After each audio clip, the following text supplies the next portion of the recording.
என்ன மச்சான் ஏதோ பலமா யோசிச்சுட்டு போல. நான்லாம் பிறந்ததே வேஸ்ட் போலடா. ஏன்டா? பின்னடா வயசு 25 ஆச்சு, என் ஃபேமிலிக்கும் என்ன எதுவும் பண்ணல. அட்லீஸ்ட் நான் ஹாப்பியா இருக்கலாம்னா அதுவும் இல்லை. இப்போ கூட பாரு, பைக் டியூ கட்ட கூட காசு இல்லாம உட்காந்துன்னு இருக்கேன். தங்கச்சி, ஹலோ சொல்லு சாமி. அண்ணா, காலேஜ்ல எல்லாரும் டூர் போறாங்களாம். போயிடு சாமி. எவ்வளவு வேணும்? 1000 ரூபாய் போதும்ண்ணா. சரி சாமி, அண்ணன் போட்டு விடுறேன். நீ பார்த்து பத்திரமா போயிட்டு வா. டேய், என்னடா இப்பதான் பைக் டியூ கட்ட காசு இல்லைன்னு சொன்னேன்.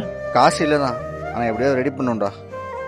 பாப்பா கிட்ட இல்லைன்னு சொல்லி புரிய வச்சிருக்கலாம்லடா. அப்பா இல்லாத பொண்ணுடா, ஒரு செகண்ட் கூட அப்பா இல்லைன்னு ஃபீல் பண்ணிடவே கூடாது.